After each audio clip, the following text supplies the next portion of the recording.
Thank you. Now the second speaker on behalf of S&D Coordinator Elisa Ferreira. The floor is yours. Well, thank you very much for being with us, and all the best for the Italian presidency. I would like to go back to your 3 points: stronger integration, structural reforms, and investment and growth and jobs, just to call your attention on the need to specify what we mean in Europe with these words. We have been talking about growth and job strategy, and there is no growth at all. We have been talking about structural reforms, and in practical terms, it's just labour market adjustment, if you want to call it.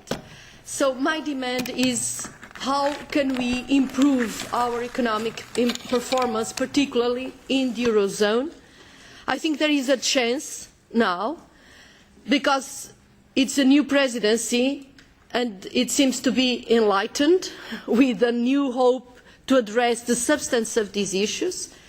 But also we cannot go any further on this path, because the imbalances inside the Eurozone in particular, but also inside Europe, are becoming too critical, the social aspects are becoming too dramatic, and we are in the brink of deflation and having a serious non-contained problem. So we look at the Italian presidency with a lot of hope, but for this hope to materialise, we need to have more concrete proposals. What can we think of? Are we talking about slowing down the adjustment process if it doesn't work? Slowing down the adjustment process if there is a downward in the economy of a member state? If the unemployment is too high? Are we talking about removing from the calculation of the deficit the national contribution for projects that are supported by structural funds? Are we talking about removing from the calculation of the deficit of investment directly related to the 2020 strategy?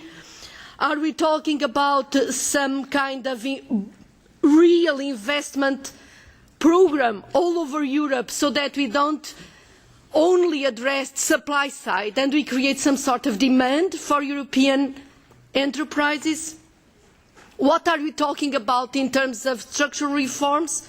Only reforms in the labour market, or reforms of the public administration, of the financial system, of the fiscal system? So please materialise your proposals, because we are here interested in discussing with you and in organising a change in the way we have been addressing our problems. Thank you.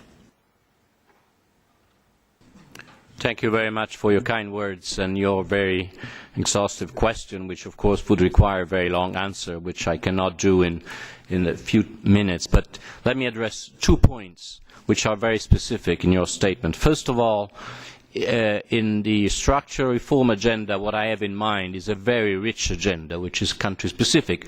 Certainly, in many countries, labour market reform, certainly I would argue in Italy, with my hat on as finance minister, would be extremely important. In other countries, less so. But also other reforms are extremely important. Let me mention public administration or the reform of the judiciary system, which may sound odd. They are not.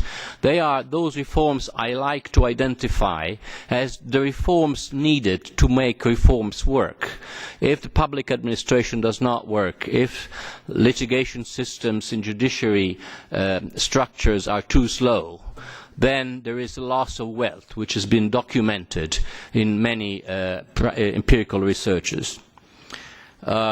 You also mentioned another pillar, investment. Certainly, we need both reforms and more investment.